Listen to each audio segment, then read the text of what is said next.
24/7 Teachers Training, a lesson-by-lesson tutorial for homogeneous teaching. We are an EdTech textbook publisher.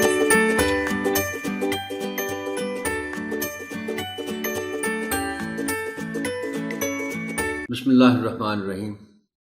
السلام علیکم محترم teacher, سنو مین publishers کی جانب سے خوش آمدید۔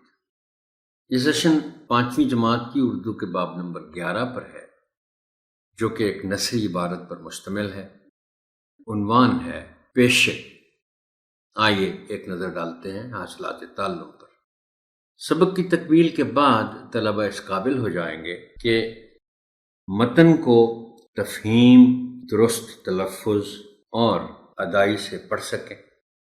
متن یعنی نظم و نثر پڑھ کر سوالات کے جوابات تحریر کر سکیں، رموز اوقاف کا درست استعمال کر سکیں، عبارت یعنی نظم و نثر پڑھ کر اس میں موجود معلومات اور تصورات کو اخذ کر کے بیان کر سکیں، کسی عنوان پر 10 سے 15 جملوں پر مشتمل کہانی یا مضمون لکھ سکیں، پہلے سے دیے گئے موضوع پر کم از کم 2 منٹ تک اظہار خیال یا تقریر کر سکیں، جملوں کو زمانہ ماضی، حال اور مستقبل کے لحاظ سے تبدیل کر کے بیان یا لکھ سکیں۔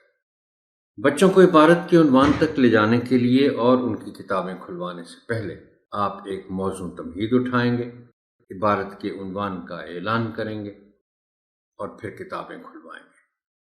تمہید اٹھانے کے لیے درج ذیل نکات پیش ہیں، تاہم یہ حرف آخر نہیں ہے۔ بہتر سے بہتر تمہید کے لیے آپ کی فکری جستجو جاری رہنی چاہیے۔ درج ذیل سوالات کی مدد سے تمہید اٹھائیں۔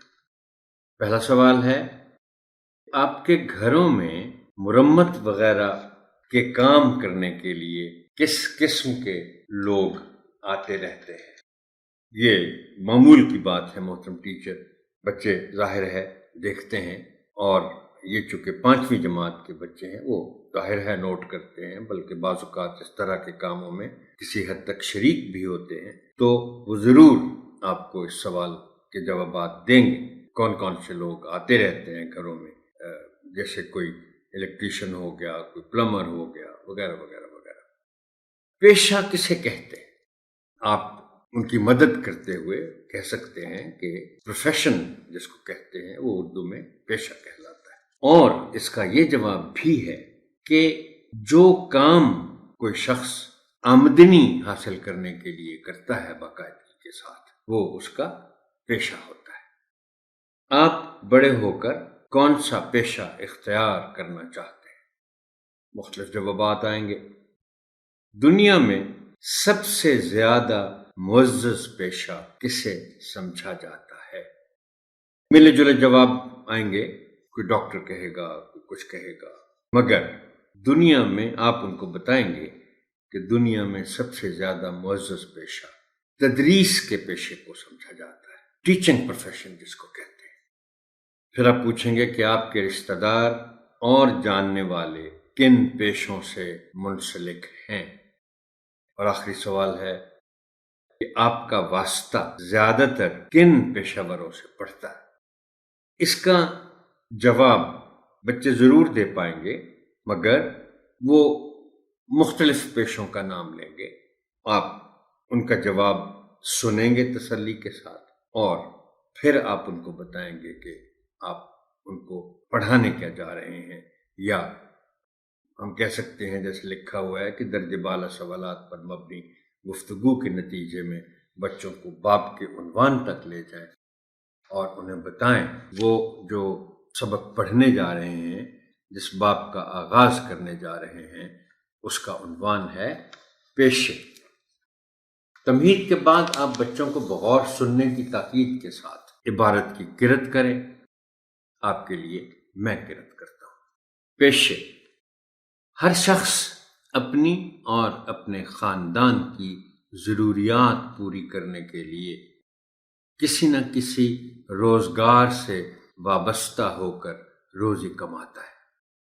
روزی کمانے کے لیے جو کام کیے جاتے ہیں وہ پیشے کہلاتے ہیں۔ ہر فرد اپنی مہارت، صلاحیت اور قابلیت کی بنا پر کوئی پیشہ اختیار کر سکتا ہے۔ محنت، خلوص اور لگن کے ساتھ کام کر کے کوئی بھی انسان رزق حلال کما سکتا ہے۔ موجودہ دور میں خواتین بھی مردوں کے شانہ بشانہ مختلف شعبوں میں اپنی خدمات سر انجام دے رہی ہیں۔ کھیتی باڑی کو دنیا کا اولین پیشہ سمجھا جاتا ہے۔ یہ پیشہ نہ ہو اور کسان اپنا کام وقت پر نہ کرے تو انسان انواع و اقسام کے پھل اور سبزیاں نہ کھا سکے۔ کسان صبح سویرے کھیتوں میں جاتے ہیں اور موسم کی سختی کی پرواہ کیے بغیر ہمارے لیے فصلیں اگاتے ہیں، انہیں تیار کر کے کاٹتے اور فروخت کرتے ہیں۔ یہ ان کی محنت ہی کا نتیجہ ہے کہ ہم ہر موسم کے پھل اور سبزیاں کھاتے ہیں۔ اس کے ساتھ ساتھ دیہات میں مویشی بھی پالے جاتے ہیں، مثلاً بکری، گائے، بھینس، بھیڑ اور مرغی وغیرہ۔ ان جانوروں سے دودھ، گوشت اور انڈے حاصل کر کے بیچے جاتے ہیں۔ ان جانوروں کو پالنے کے لیے وافر مقدار میں گھاس اور پودوں کی ضرورت ہوتی ہے۔ اس پیشے کو غلہ بانی کہتے ہیں۔ گھر انسان کی اہم ترین ضرورت ہے۔ انجینئر گھر کا نقشہ تیار کرتا ہے، پھر مزدور اور مستری مل کر گھر تعمیر کرتے ہیں۔ اگر مزدور اور مستری نہ ہو تو انسان گھر نہ بنا سکے۔ درزی لباس تیار کرتا ہے، موچی جوتے تیار کرتے ہیں، حجام بال تراشتے اور سنوارتے ہیں۔ درزی، حجام اور موچی کے پیشے بھی اہمیت رکھتے ہیں۔ اس کے ساتھ ساتھ سبزی فروش دکان میں یا پھر گھر گھر جا کر سبزی بیچتے ہیں۔ قصاب گوشت فروخت کرتے ہیں۔ پھل فروش بھی منڈی سے تازہ پھل لا کر بیچتا ہے۔ حلوائی مٹھائی تیار کرتا ہے، وہ بہت محنت اور لگن سے نت نئے ذائقے کی مٹھائیاں بنا کر فروخت کرتا ہے۔ لوہار لوہے سے بنی اشیاء تیار کرتا ہے جو مختلف کاموں میں استعمال ہوتی ہیں۔ ان کے علاوہ کچھ پیشے ایسے بھی ہوتے ہیں جنہیں صرف تعلیم یافتہ افراد ہی اپنا سکتے ہیں، مثلاً ڈاکٹر، انجینئر، وکیل وغیرہ۔ ہم میں سے جب کوئی بیمار ہوتا ہے تو ڈاکٹر اپنی قابلیت اور مہارت کی بنا پر اس کا علاج کرتا ہے، ضرورت پڑنے پر آپریشن اور مرہم پٹی بھی کرتا ہے۔ اگر کوئی قانونی مسئلہ درپیش ہو تو وکیل کی ضرورت پڑتی ہے۔ وکیل ہماری قانونی مدد کر کے اپنی روزی کماتے ہیں۔ اسکول، کالج اور یونیورسٹی میں تعلیم دینے کا پیشہ معلمی کہلاتا ہے۔ اساتذہ اپنے تجربات اور قابلیت کے ذریعے سے ہمیں نہ صرف تعلیم دیتے ہیں بلکہ زندگی گزارنے کی بہترین اقدار سے بھی متعارف کراتے ہیں۔ ہمارے ملک کے نوجوان پولیس اور فوج میں بھی ملازمت کر کے ملک و قوم کے لیے خدمات سر انجام دیتے ہیں۔ تجارت بھی ایک اہم پیشہ ہے۔ ہر پیشہ اپنی جگہ اہم ہے اور یہ پیشے اختیار کرنے والے ایک دوسرے کی ضروریات پوری کرنے کا باعث بنتے ہیں۔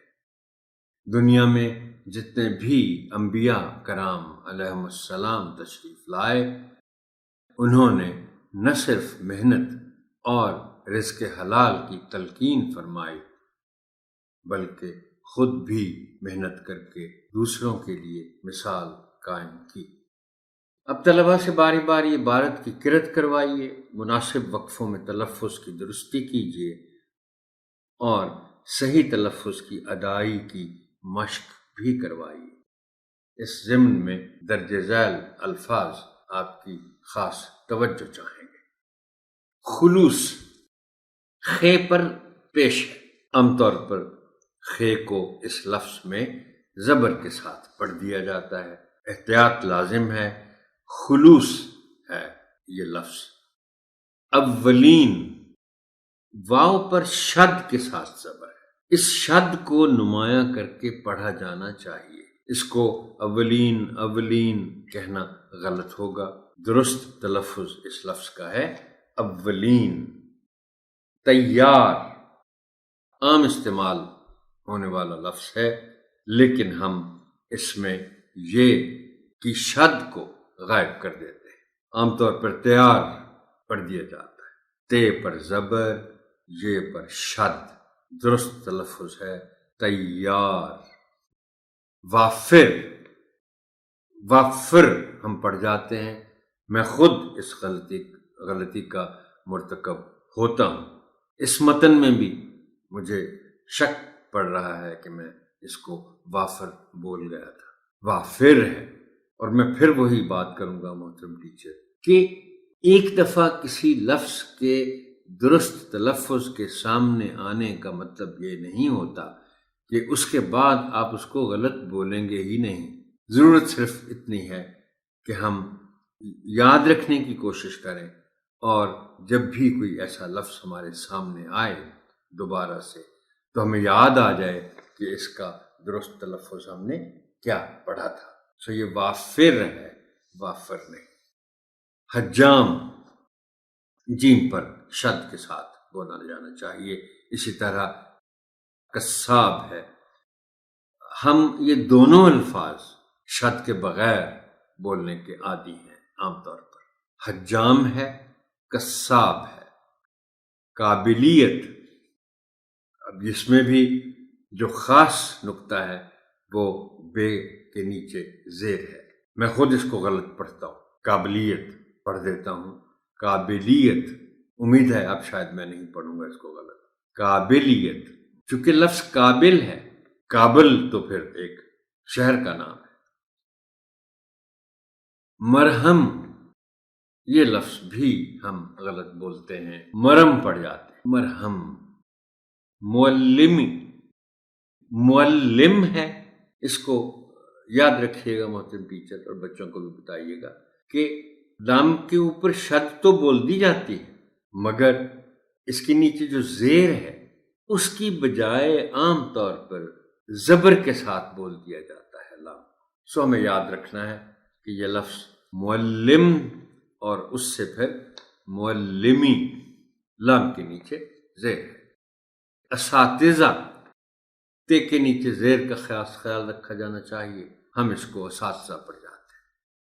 تجربات، یہ لفظ میں سے مظلوم لفظ کہا کرتا ہوں، لفظ ہے تجربہ۔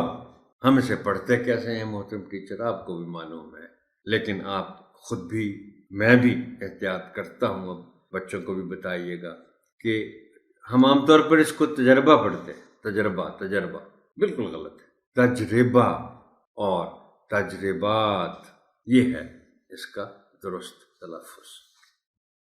بہترین، وہ جیسے اس قسم کے اور الفاظ بھی ہیں، جیسے میں نے کہا تھا کہ زندگی میں دال پر زبر ہم چھوڑ جاتے ہیں، بہترین میں بھی تے پر جو زبر ہے اس کو ہم غائب کر جاتے ہیں، بلکہ اس کی جگہ جزم کا استعمال کر جاتے ہیں۔ بہترین کہتے ہیں ہم، جو غلط ہے۔ بہترین، تے پر زبر کو نمایاں کر کے پڑھا جانا چاہیے۔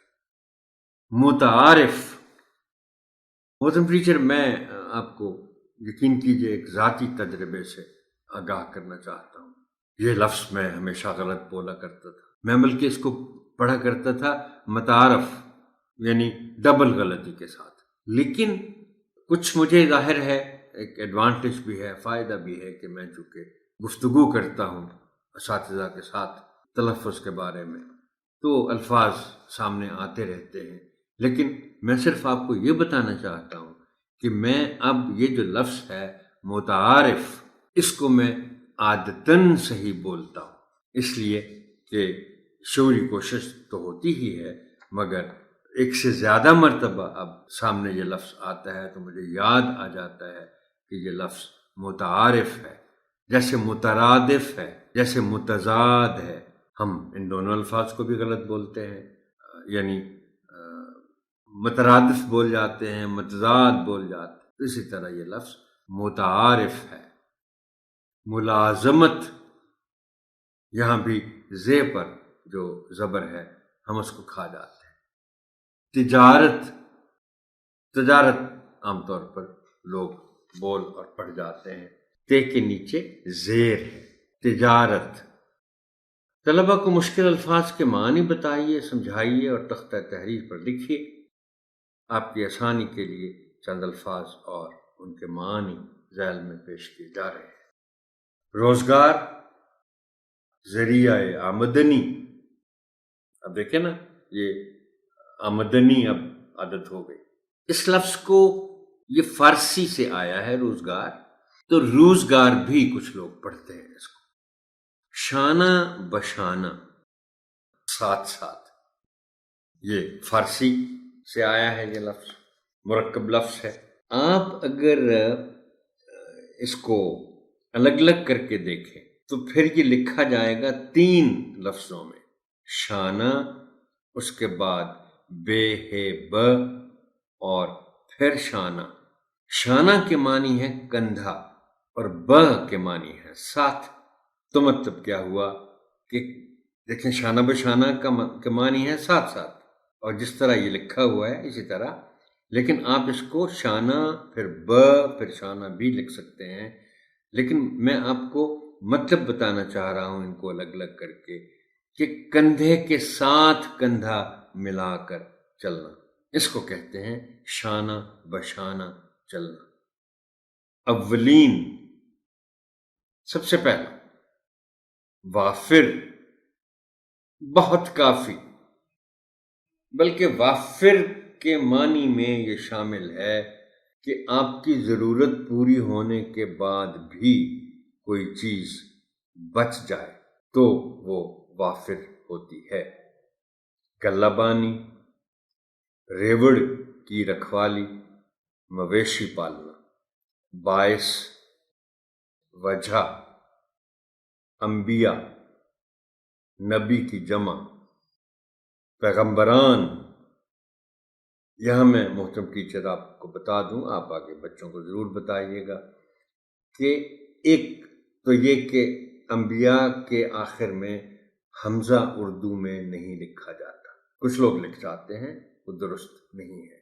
دوسرا، بے کے نیچے ہمیشہ زیر ضرور لکھیں، چونکہ اگر آپ زیر نہیں لکھیں گے تو یہ ایک اور لفظ بن جائے گا، اور وہ ہوگا انبیاء۔ یہ ہے انبیاء، وہ ہوگا انبیاء، اور انبیاء ہوتا ہے چھوٹا عام۔ تلقین، نصیحت۔ بند کتابوں کے ساتھ پہلے آپ عبارت کا مفہوم بیان کریں اور پھر طلباء کو خاموش قرأت کا وقت دیں۔ اس کے بعد ان کی کتابیں بند کروا کر منتخب بچوں کو عبارت کا مفہوم بیان کرنے کے لیے کہیں۔ بہتر تفہیم کے لیے انہیں پیشہ ور اور غیر پیشہ ور میں فرق سمجھائیں، اور فرق یہی ہے کہ کوئی کام آپ اگر روزی کمانے کے لیے کرتے ہیں باقاعدگی کے ساتھ تو وہ آپ کا پیشہ ہے۔ غیر پیشہ ور، آپ شوق سے کوئی کام کرتے ہیں، انگریزی میں اس کے لیے لفظ ہے امیچر، شوقیہ کھلاڑی جیسے کوئی ہوتا ہے۔ اور بہتر تفہیم اس عبارت کی اگر آپ بتانا چاہتے ہیں بچوں کو تو اس میں ایک نکتہ بہت اہم ہے، اور وہ یہ ہے کہ لاتعداد پیشہ ور ہیں، لوگوں کا تعلق مختلف پیشوں کے ساتھ ہے۔ خاکروب کا بھی ایک پیشہ ہے۔ ہمیں جو نکتہ آپ بچوں کو بتائیں گے کہ ہمیں سب انسانوں کی عزت کرنی چاہیے بلا لحاظ پیشے کے یا سماجی اور مالی مرتبے کے۔ کوئی پیشہ گھٹیا پیشہ نہیں ہوتا، کوئی پیشہ ایسا نہیں ہوتا کہ ہم کہیں کہ یہ سماجی لحاظ سے کوئی گرا ہوا پیشہ ہے، اس کی کم عزت ہے، وغیرہ وغیرہ وغیرہ، سب برابر۔ اب آپ چند الفاظ کا انتخاب کریں اور بچوں سے کہیں کہ وہ ان الفاظ کو استعمال کرتے ہوئے اپنے جملے لکھیں۔ آپ ان کے جملوں کی اصلاح کریں اور پھر نمونے کے طور پر خود بھی ان الفاظ کے جملے بنائیں اور تختہ تحریر پر لکھیں۔ اب ہم آتے ہیں متعلقہ حاصلات تعلم کے حوالوں کے ساتھ مشق، زبان شناسی اور لکھائی کے کچھ اہم پہلوؤں کی طرف۔ پہلی سرگرمی ہے دی گئی عبارت کو پڑھنا۔ صفحہ نمبر 66 پر حاصل تعلم اس کا ہے کہ طلبہ متن کو درست تلفظ اور روانی سے پڑھ سکیں۔ اس سرگرمی میں پہلے آپ طلبہ سے پڑھوائیں اور پھر ان کے تلفظ اور زیر و بم کی اصلاح کریں۔ آخر میں خود نمونے کی پڑھائی کریں۔ دوسری سرگرمی ہے، اور یہ سرگرمی ہے پسند کے پیشے پر پیراگراف تحریر کرنا۔ صفحہ 67 پر اس کے لیے بغیر کسی تعارفی گفتگو کے آپ پیراگراف لکھوائیں اور پھر اس کی جانچ کریں، جس کا حاصل تعلم ہے کہ طلبہ کسی عنوان پر 10 سے 15 جملوں پر مشتمل پیراگراف یا مضمون لکھ سکیں۔